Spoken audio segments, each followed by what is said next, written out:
সকাল বন্ধুরা, নতুন একটা দিনে নতুন সকালে আপনাদের সকলকে স্বাগত জানাই আমার উপমা চ্যানেলে। আজ তো শুক্রবার আর ঘড়িতে বাজে যেন কটা 8:30 মতন।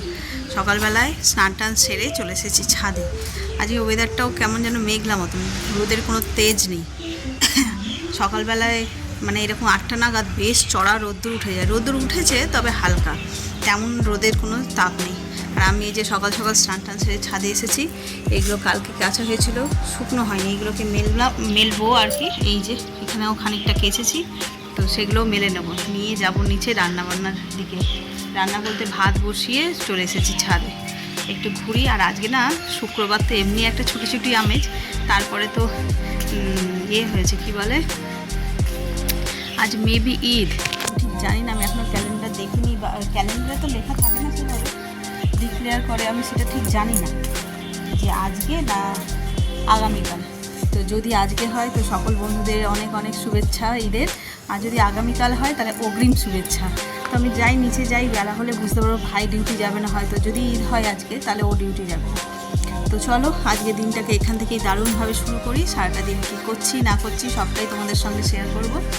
তো আমার ব্লগ কেমন লাগছে তোমরা প্লিজ কমেন্ট করে জানিও, কিছু ভুলভাল থাকলে সেটাও জানিও, পাশে থেকেও ভালোবাসা দিও। তো চলো দিনটা শুরু করি তাহলে এখান থেকেই কাজকর্ম দিয়ে।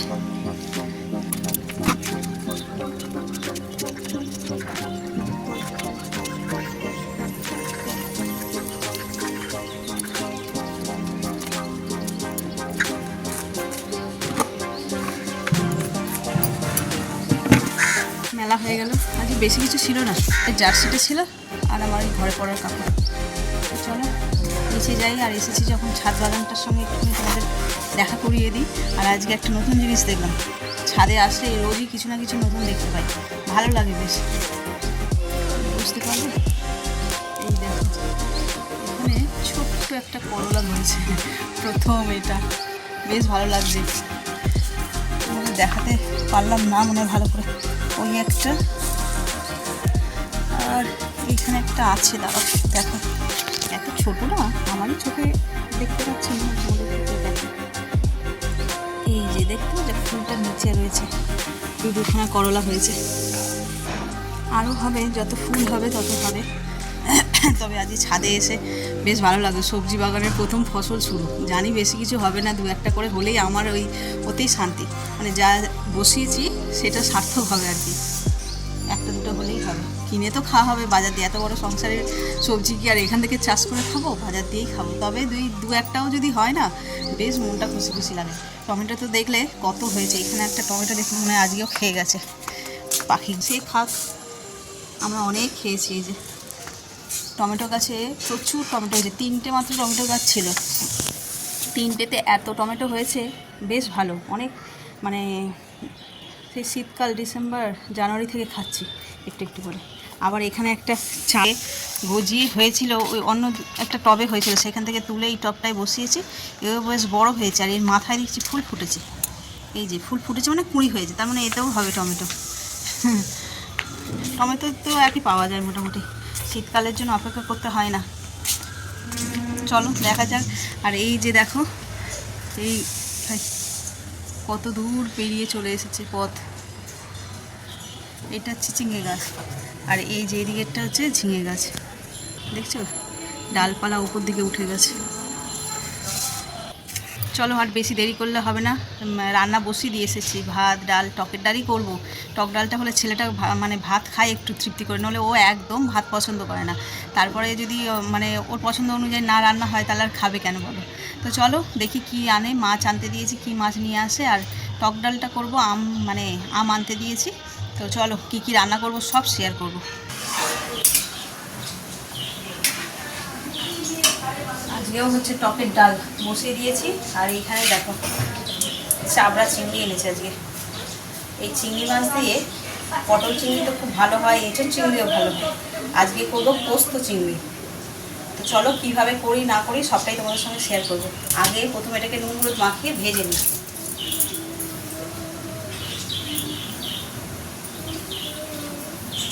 যেরকম চিংড়ি মাছ ভাজে ঠিক তেমন করে ভেজে নেব নুন হলুদ মাখিয়ে।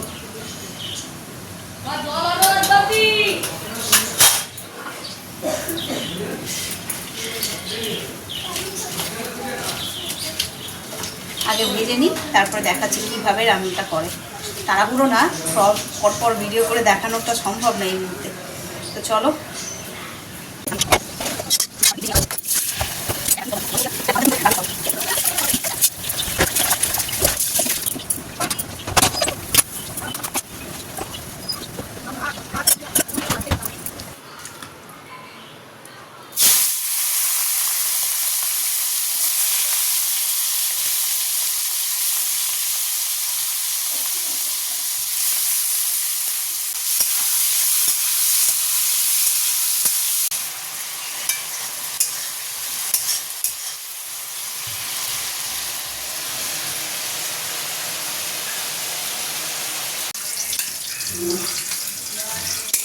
এই দেখো পেঁয়াজটা বেশ লাল লাল করে ভাজা হয়ে গেছে। এবার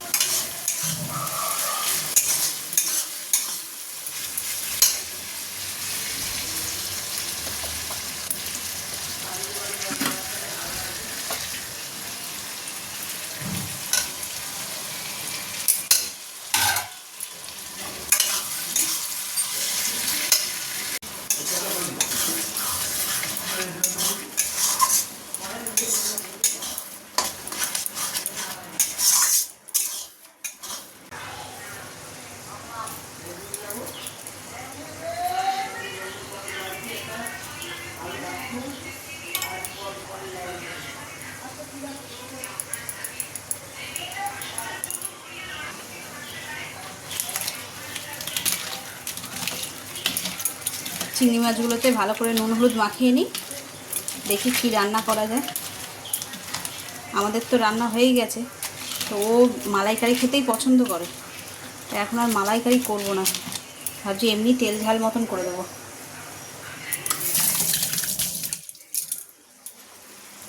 আর এদিকে আমার চিংড়ি মাছ দিয়ে পোস্ত হয়েই এসছে, একটু জলটা মরলে নামিয়ে দেবো। তোমরাও কখনো করে দেখো, ট্রাই করো। আমি যেভাবে করলাম সেভাবে একবার করে দেখো। চিংড়ি মাছ দিয়ে পোস্ত দারুণ খেতে লাগে, মানে শুকনো ভাতে, মানে গরম শুকনো ভাতে আর কি। এইটা থাকলে এক থালা ভাত আপনা আপ উঠে যাবে, অন্য কোনো সবজিই লাগবে না। আর এই চিংড়িটা তো এনেছে বড় বড় চাবড়া চিংড়ি, যদি ওই দেশি যে জ্যান্ত চিংড়িগুলো হয় না, ওগুলো হলে আরও টেস্টি, ওগুলো খুব মিষ্টি হয় মাছগুলো। তো চলো, এখন আমাদের তো পোস্ত হয়ে গেছে, এবার ছেলের ওই মাছটা করে নিই।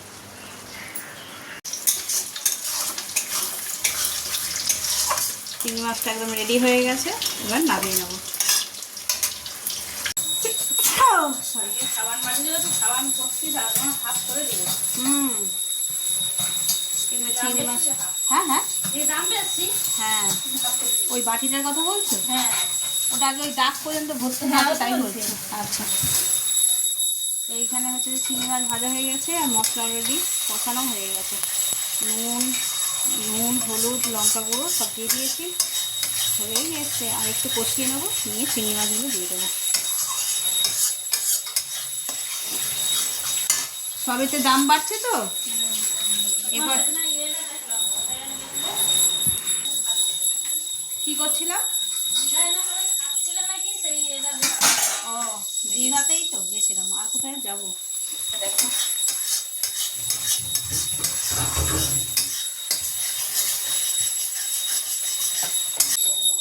ওদিকে তো রান্নাটা হচ্ছে, দেখলে চিংড়ি মাছটা। আর তোমাদের আরেকটা জিনিস শেয়ার করে দেবো, এই যে অ্যাকোরিয়ামটা এনেছি, দেখাচ্ছিলাম। এই হচ্ছে তার ফাইনাল লুক। মাছগুলোকে ছেড়ে দিয়েছে, বেশ ভালো লাগছে। অনেকগুলো মাছ না হলে ভালো লাগে। এর আগের বারে দুটো মাছ ছিল, তারপর 4টে আনলো, তার মধ্যে আবার একটা মরে গেল। এখন বেশ মাছগুলো কিলবিল করছে। মাছের রঙগুলো এখনো খোলেনি, ও বলছে মাছ ছোট আছে, তাই এরপর যখন বড় হবে সব নীল, ডিপ নীল, ব্লু, পিঙ্ক আর কি কালারের সব হবে। এরকম কি সুন্দর লাগছে না? এটাই কালারটা নাকি ভালো হবে দেখতে, হলে তখন দেখাবো। চলো কাজকর্ম সারি, আর এই বিছানাটা এখনো গোছানো হয়নি, ওইটা গোছানো হয়ে গেছে, এটাও দেরি করে শুয়েছিল, উঠলো দেরি করে, সেজন্য গোছানো হয়নি। আমি এখন যাই রান্নাটা কমপ্লিট করি, করে তারপরে গোছাবো একেবারে। ওইদিকে সব হয়ে গেছে, টগরি বাসনটা মেজে যাক। আর সেই গরমও পড়ে গেছে, একটুখানিতেই যেন হাঁপিয়ে যাচ্ছে। আবার কতগুলো কাঁচা ওই ছেলের জার্সি টার্সিগুলোই আর কি, ওগুলোই কাছি, ওগুলোই কাচতে হবে।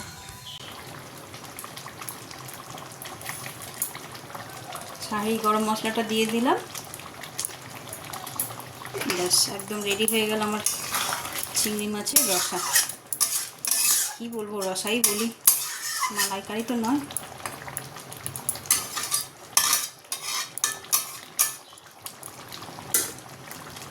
চলটা হয়ে গেছে, গ্যাসটা নিভিয়ে দিই। আর এদিকে সব বাসন মেজে টগরি চলে গেছে, এগুলোকে আবার গোছাতে হবে। দেখ বাইরেটা দেখ, সেই মেঘলা আকাশ করে রয়েছে, বুঝেছি, এক ফোঁটা রোদ্দুর নেই। দেখি আর একটু পরে যাব, গিয়ে যেগুলো খেয়েছিলাম সেগুলো তুলে নিয়ে আসবো। এটা কোথায় ঝমঝম করে বৃষ্টি এসে যাবে, তারপরে দেখবো সব ভিজে গেছে। এই যে দুপুরে খাবার নিয়ে বসে পড়েছি, ঘড়িতে বাজে 1:45। আজকে একাই বসেছি, কেউ নেই ঘরে। কেউ নেই বলতে মা আছে, মা আর আমি, মায়ের খাওয়া গেছে, সেই সকাল থেকে খাওয়া দাওয়া চলছে। সে সকাল না, ওর বাবা আজকে এক কাণ্ড হয়ে গেছে। দাঁড়াও খাওয়ার আগে গল্পটা করি। ভোরবেলায় ওর বাবার মর্নিং ডিউটি ছিল, যথারীতি রান্না করে দিয়ে ওর বাবা নিয়ে যায়। আজকে 4:30 অ্যালার্ম দেওয়া ছিল, উঠেছি তখন কটা বাজে জানো? 6:36। দেরি হয়ে গেছে তো, আর রান্না করে দিতে পারেনি, এমনিই চলে গেছে, বাইরে খেয়ে নেবে হোটেলে। তারপরে রান্নাবান্না হলো, যে যারা খেয়ে দিয়ে সব কাজে চলে গেছে, ছেলেও বেরিয়ে গেছে, ওর আবার CFL অফিস থেকে ডাক করছে, সেখানে গেছে। একগাল খাইয়ে দিলাম, খেয়ে চলে গেছে। মা সেই 12:30 নাগাদ খেয়ে নেয়, তোমরা জানো, ব্রেকফাস্ট করে না। তো সবার মোটামুটি খাওয়া গেছে, আর এই আমি একা নিয়ে বসেছি খেতে। তো রান্না কী হয়েছে সেটা তো দেখেইছো, হচ্ছে আলু ভাজা, আলু ভাতে, টক ডাল, পোস্ত, চিংড়ি মাছ, সব কিছু হয়েছে। কিন্তু খাওয়ার সময় টক ডাল আর পোস্ত আলু ভাতে নিয়ে বসেছি, অত কিছু খেতেই ইচ্ছে করে না, আবার একা একা খাচ্ছি। তো চলো গল্প করতে করতেই খাই আজকে। টক ডাল হলে এই গরমে আর কিচ্ছু লাগে না। টক ডাল, তেতোটা আর খেতে ইচ্ছা করছে না এখন। একগাল ভাত খাবো, আর অত কিছু খাবার কী করে খাবো।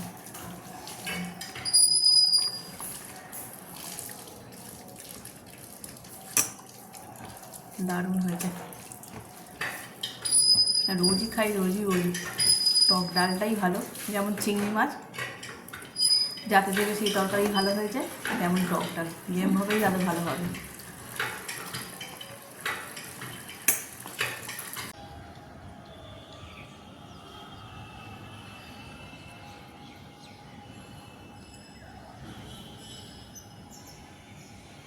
বাগানে খুব ছোট্ট ছোট্ট পাখির উৎপাত হয়েছে, এসে ফুলের কুঁড়িগুলোকে খেয়ে খেয়ে বেটারা চলে যাচ্ছে, ত্রিং বিরিং করে লাফাচ্ছে, ক্যামেরা বন্দি করা যাচ্ছে না তাদের। আজকের বিকেলটা বেশ সুন্দর, ঘুম ধরছিল না, তাই চলে এসেছি ছাদে। এখন কটা বাজে জানো?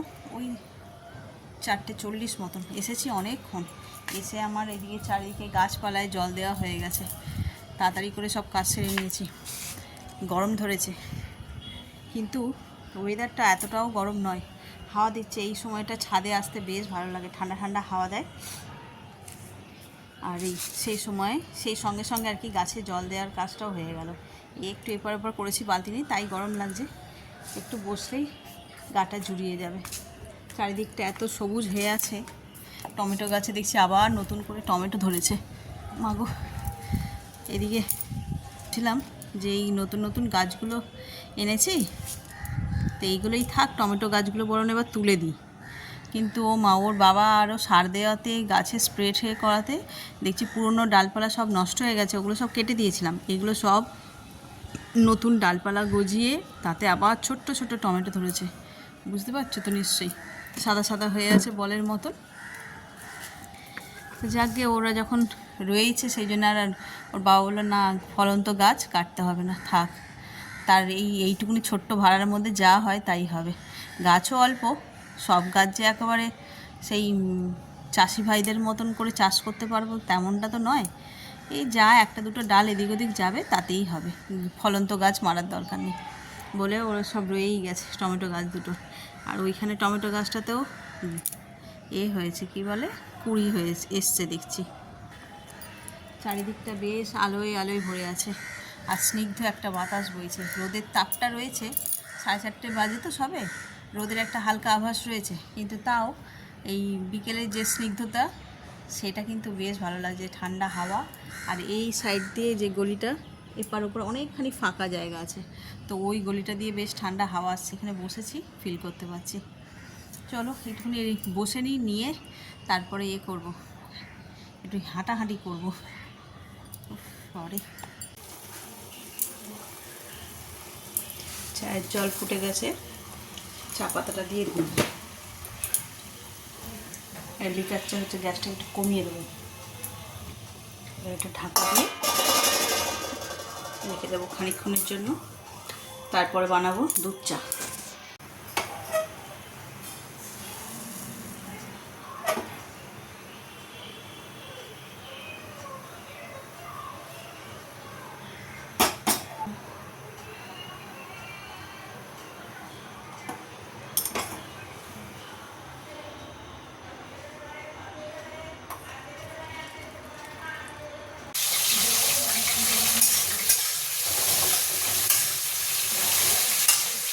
ঘড়িতে বাজে 8:30, রান্নাঘরে ঢুকেছি, করবো রান্না।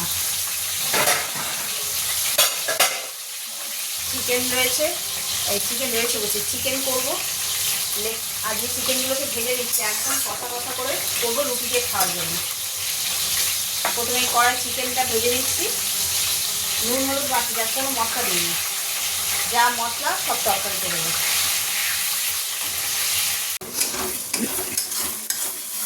দেখো মশলাটা খুব সুন্দর করে কষানো হয়ে গেছে, সাইড দিয়ে তেলও ছেড়েছে, পেঁয়াজ সব গলেই গেছে। আবার চিকেন দিয়ে এই দেখো সুন্দর চিকেন কষা আমার একদম রেডি হয়ে গেছে, গরম মশলাও দিয়ে দিয়েছি। এবার গ্যাসটাকে নিভিয়ে দিই আর ঢাকা দিয়ে দিই একটা।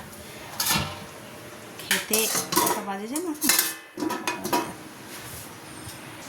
ঘড়িতে বাজে 9:20 সবে, এখন অনেক দেরি খেতে।